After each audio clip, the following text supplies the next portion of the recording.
राधे राधे बच्चों। हमने पिछले क्लास में यूनिट और डायमेंशंस के बारे में पढ़ा था। अब हम कई तरह की फिजिकल क्वांटिटी का डायमेंशंस फॉर्मूला निकालना सीखेंगे। तो एक बार रिवाइज कर लेते हैं कि डायमेंशंस क्या हैं। जैसे मान लीजिए हमारे पास में है स्पीड, तो स्पीड का फॉर्मूला होता है डिस्टेंस अपॉन टाइम। अच्छा, डिस्टेंस तो है लेंथ, ओके, और टाइम तो टाइम ही होता है, तो लेंथ का यूनिट मीटर और टाइम का यूनिट सेकंड।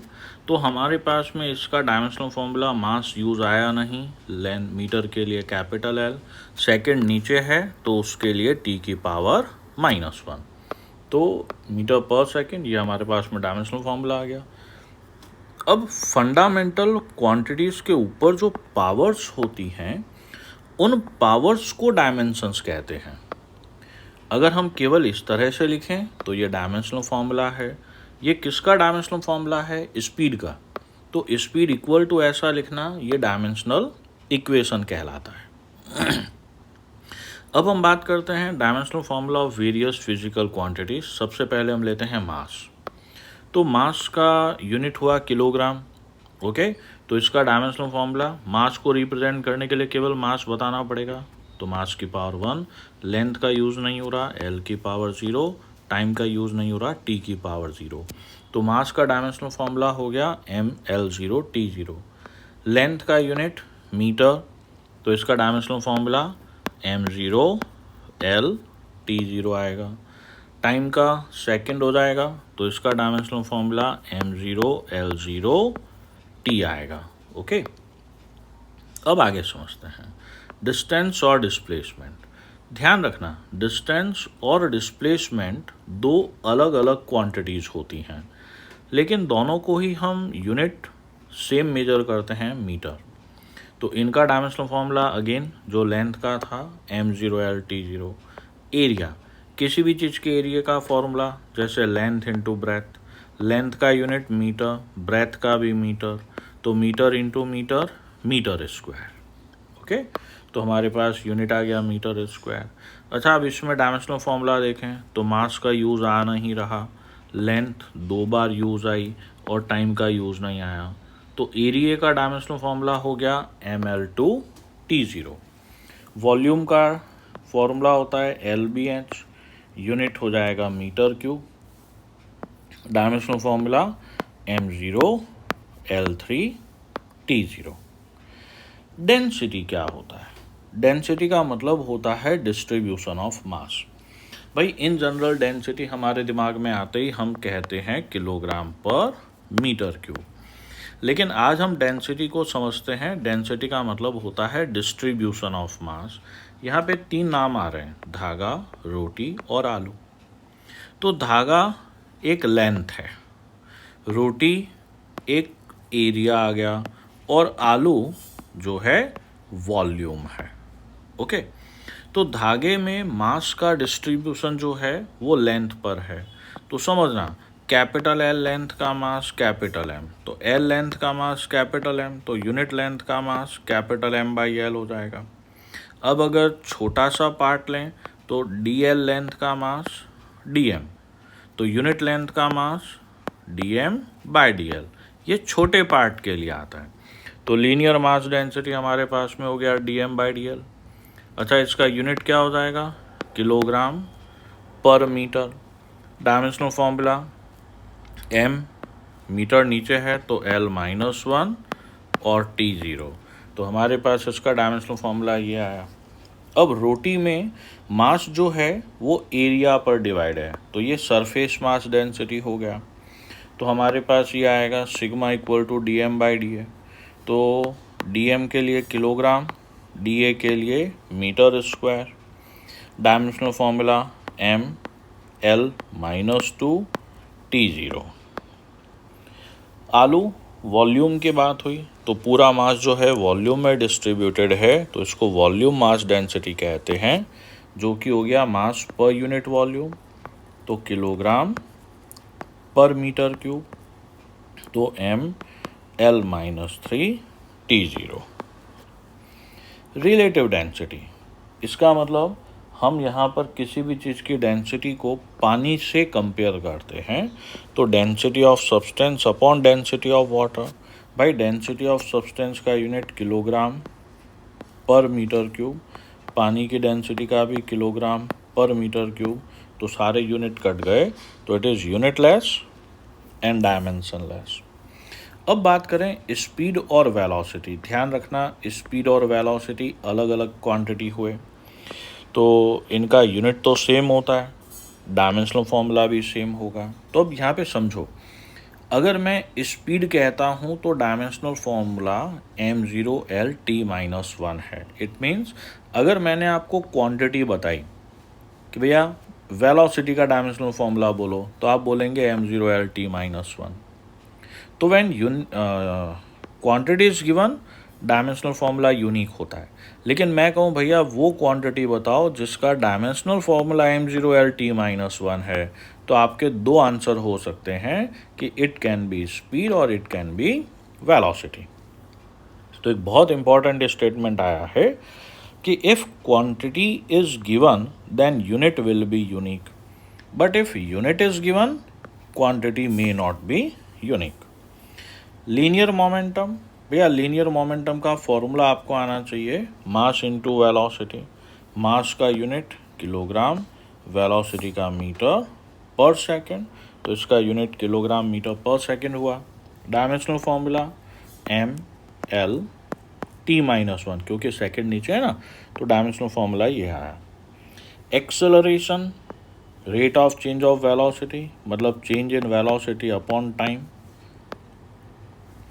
भैया चेंज इन वेलोसिटी का यूनिट मीटर पर सेकंड डिवाइडेड बाय सेकंड, तो ये हो गया मीटर पर सेकंड स्क्वायर। डायमेंशनल फॉर्मूला की बात करें m0, मास यूज नहीं आ रहा, L_t-2। अब आगे बहुत ध्यान से समझना, बहुत ध्यान से। फोर्स का फॉर्मूला होता है ma, जहाँ पे m मास है, मास का यूनिट किलोग्राम, एक्सेलरेशन का मीटर पर सेकंड स्क्वायर। इस किलोग्राम मीटर पर सेकंड स्क्वायर को हम नया नाम देते हैं न्यूटन, और ये हमारा हुआ MKS सिस्टम। अब किलोग्राम को क्या CGS में ग्राम लिखते हैं, मीटर को क्या सेंटीमीटर, और ये हो गया सेकंड स्क्वायर। तो इसका CGS में हो गया ग्राम सेंटीमीटर पर सेकंड स्क्वायर, और इसको अब नया नाम दिया जाता है डाइन। अब FPS में देना है तो ग्राम को FPS में पाउंडल, सेंटीमीटर का फुट, और फिर सेकंड स्क्वायर, इसको नया नाम देते हैं पाउंडल। ये FPS है। अच्छा, डायमेंशनल फॉर्मूला दें, जैसे इसके हिसाब से देना चाहें तो ग्राम मतलब मास, सेंटीमीटर मतलब लेंथ, और अपॉन टाइम का स्क्वायर मतलब T-2। अच्छा, इससे देना चाहोगे तो पाउंड का मास है, फुट लेंथ है, टाइम स्क्वायर नीचे है, तो T-2। इसका मतलब अगर मैं किसी भी सिस्टम से डायमेंशनल फॉर्मूला दूं तो वो सेम आएगा। तो इसका मतलब ये हुआ बच्चों कि डायमेंशनल फॉर्मूला यूनिट सिस्टम पे डिपेंड नहीं करता। ओके। वर्क का फॉर्मूला होता है फोर्स इनटू डिस्प्लेसमेंट। बेटा फोर्स का यूनिट न्यूटन और डिस्प्लेसमेंट का मीटर। अब न्यूटन को हम क्या लिख सकते हैं फंडामेंटल में, किलोग्राम मीटर पर सेकंड स्क्वायर इनटू मीटर। तो हमारे पास वर्क का fundamental unit kilogram meter square पर सेकंड स्क्वायर आएगा। इसको हम नया नाम देते हैं जूल। अब न्यूटन का CGS हम जानते हैं डाइन, और मीटर का सेंटीमीटर। किलोग्राम का CGS ग्राम, मीटर स्क्वायर का centimetre square upon second square. इसको हम नया नाम देते हैं अर्ग। ये हमारा हुआ CGS। Dimensional formula m, meter square के लिए L2 अपॉन सेकंड स्क्वायर के लिए T-2। पावर क्या होता है भाई, rate of doing work. Okay, it means work upon time. तो वर्क का यूनिट है जूल, टाइम का है सेकंड, तो ये हो गया जूल पर सेकंड। अब अगर मुझे इसको फंडामेंटल में कन्वर्ट करना है ना, तो फंडामेंटल में इसका क्या आएगा, जूल को क्या लिख सकते हो किलोग्राम मीटर स्क्वायर पर सेकंड स्क्वायर इंटू सेकंड नीचे है, तो ये हो जाएगा किलोग्राम मीटर स्क्वायर पर सेकंड क्यूब। अब जूल पर सेकंड को हम नया नाम वॉट भी देते हैं। डायमेंशनल फॉर्मूला अगर देना चाहें तो किलोग्राम का m, मीटर स्क्वायर का L2, सेकंड क्यूब का T-3 हो जाएगा।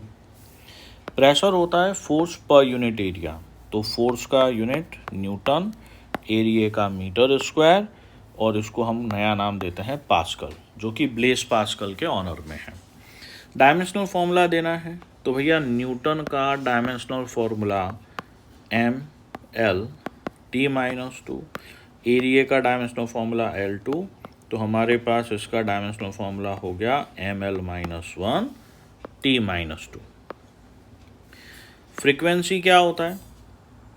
फ्रीक्वेंसी होता है 1 अपॉन टाइम पीरियड, मतलब 1/सेकंड। 1/सेकंड को सेकंड इनवर्स कहते हैं और सेकंड इनवर्स को नया नाम दिया जाता है hertz. Dimensional formula m0l T-1। ये हर्ट्ज एक साइंटिस्ट के नाम पर है, हेनरिक हर्ट्ज के नाम पे। एक और इम्पॉर्टेंट चीज़ हम पढ़ते हैं वेलोसिटी ग्रेडियंट। देखो ये समझ में नहीं आएगा कि वेलोसिटी ग्रेडियंट क्या है। ये वेलोसिटी ग्रेडियंट हमें फ्लूइड वाले चैप्टर में आता है जो बहुत दूर है अभी, ठीक है।